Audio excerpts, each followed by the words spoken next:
Prancis tidak melakukan sesuatu yang hebat, tetapi Anda harus ingat, Prancis tidak melakukan kesalahan yang besar.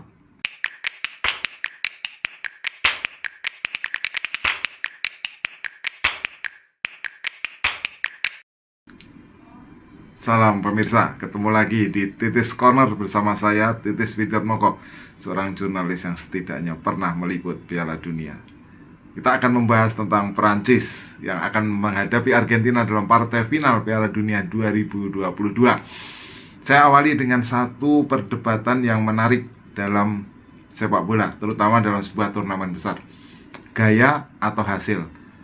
Anda mau main yang dikenang oleh orang sebagai sebuah permainan yang hebat, cantik, indah, gemulai, atau Anda akan dikenang sebagai tim yang selalu menang, mau main macam apa saja tetapi juara? Itu selalu menjadi sebuah pertanyaan yang menghiasi ranah sepak bola pada setiap turnamen besar. Itu yang membuat banyak diskusi menarik tentang apa yang terjadi pada Yunani ketika mereka menjadi juara Euro 2004 bersama Otto Rehhagel. Sebuah permainan yang tidak mengutamakan hasil, tidak mengutamakan gaya, tidak mengutamakan cantik, tidak mengutamakan style, tetapi mereka bisa juara. Itu yang ditunjukkan oleh Yunani. Kemudian Fernando Santos bersama Portugal 2016. Sebuah permainan yang dikritik oleh banyak publik di dalam negerinya sendiri, tetapi mereka menjadi juara. Atau apa yang dilakukan oleh Didier Deschamps, pelatih Prancis pada 2018. Sebuah permainan yang selalu menimbulkan kritik karena seperti bukan Prancis. Tidak ada di situ sebuah elemen yang bisa menghibur, entertainmentnya nggak ada. Tapi Prancis bisa juara. Nah, ini menjadi sebuah diskusi yang menarik. Yang dipilih oleh Prancis selama ini memang adalah hasil.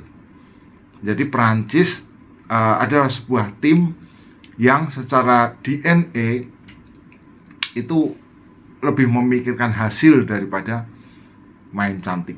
Ya, kita tahu sama-sama tahu apa yang terjadi pada Belanda misalnya 74 ketika mereka invent total football. Tapi 74-78 mereka nggak bisa juara. Sampai sekarang pun Belanda nggak bisa juara. Akhirnya Belanda beralih ke sepak bola yang disebut sebagai dirty football, sepak bola kotor, anti football. Sehingga kita melihat misalnya Belanda 2010 di final itu sampai mereka 15 kartu total di pertandingan itu. Karena begitu kotornya ketika itu Belanda bermain. Sebuah gaya yang berbeda daripada yang diingat oleh publik tentang Belanda. Tapi Prancis ini kalau kita melihat dari sisi DNA itu tadi, yang penting hasilnya. Dan itu yang membuat mereka bisa selalu tampil bagus, terutama kalau kita melihat di era Deschamps ini selama 10 tahun mengasuh Prancis. Dia perempat final 2014, kemudian ke final tahun 2016 Euro, juara 2018, kemudian ke perdelapan final di Euro 2021, dan di final di Piala Dunia 2022. Prancis secara keseluruhan mereka tampil di semifinal 98. 2000 mereka sampai di semifinal. Kemudian 2006 ke semifinal. 2016 ke semifinal juga. 2018 ke semifinal. 2022 ke semifinal, dan selalu mereka bisa ke final. Bayangkan. Disitulah kekuatan dari Perancis. Nah, saya ingin ajak Anda pada sebuah berita terbaru yang menurut saya berita itu cukup unik ya.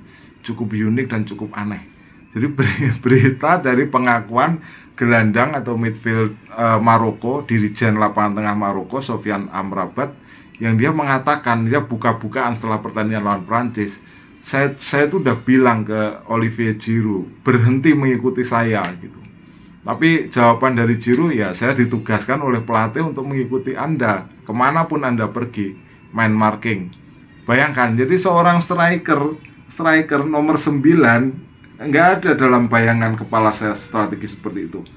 Pemain nomor 9, striker yang tugasnya adalah mencetak gol, disuruh oleh Deschamps untuk mengawal gelandang bertahan lawan. Coba bayangkan.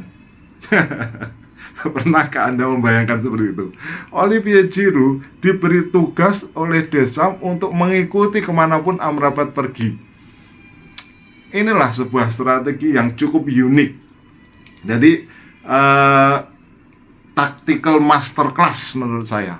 Seperti juga yang dilakukan atau diinstruksikan oleh Deschamps kepada Griezmann untuk terus mengawal dan mengikuti kemanapun Azzedine Ounahi pergi. Ounahi ini pemain Maroko yang dipuji, sangat dipuji oleh Luis Enrique sebagai pemain yang nggak pernah berhenti berlari. Disuruh oleh Deschamps kepada Griezmann, kawal Ounahi kemanapun dia pergi. Seorang gelandang, Griezmann sekarang sudah bukan gelandang serang, tapi dia lebih box to box ya. Gayanya sudah berbeda dibandingkan 4 tahun lalu dengan peran atau yang berbeda sekarang. Tetapi dia kan orang lebih ingat kalau dia itu lebih punya kekuatan sebagai penyerang, tapi dia disuruh untuk terus mengawal kemanapun Ounahi pergi. Begitu juga dengan Giroud. Nah, ini membuktikan tactical masterclass dari Deschamps itu untuk mempertahankan DNA dari Prancis bahwa yang penting menang. Yang penting adalah menang. Nah, Prancis juga didukung oleh namanya X Factor. Mereka punya beberapa pemain-pemain yang memiliki kecepatan. Ada Mbappe, yang jelas ya, Mbappe semua orang sudah tahu. Ousmane Dembele juga semua sudah tahu. Theo Hernandez sekarang mulai keluar ke permukaan, one of the best center back in the world. Cuma bukan berarti Prancis ini nggak punya kelemahan. Ya, ada kelemahannya, terutama kelemahannya di sektor kiri itu, sektornya si Theo Hernandez itu. Karena dia lebih sering ke depan, sementara Mbappe ini adalah pemain yang paling jarang membantu pertahanan. Pemain Prancis ini adalah paling jarang membantu pertahanan adalah Mbappe. Kebetulan Theo dan Mbappe ini bergerak sama-sama di sektor kiri. Mbappe biasanya dia bisa dari wide area, bisa dari half space. Theo Hernandez kebanyakan juga dari wide area, tapi juga pada kesempatan tertentu dia akan masuk ke half space. Nah, disitulah yang kemudian meninggalkan lubang. Bisa meninggalkan lubang di sektor kiri pertahanan Prancis. Nah, itu yang coba dioptimalisasi oleh Maroko. Lewat 52% serangan mereka tetapi gagal. Prancis, mereka adalah sebuah tim yang terkenal dengan kekuatan direct dan vertikal. Artinya apa?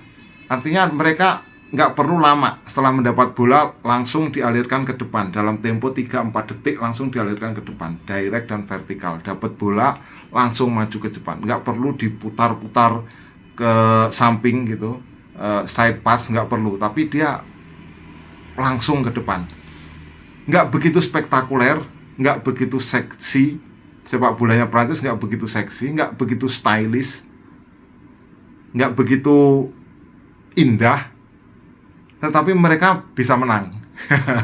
Nah, itu kan cantik, nggak perlu. Kemudian mereka juga yang paling efisien, paling ulet, resilient juga. Mereka bisa ke 4 final dari 7 Piala Dunia terakhir. Mereka nggak perlu tampil cantik seperti lawan Inggris, lawan Maroko. Banyak yang bilang bahwa itu adalah bukan permainan yang hebat dari Prancis. Jadi Prancis tidak melakukan sesuatu yang hebat.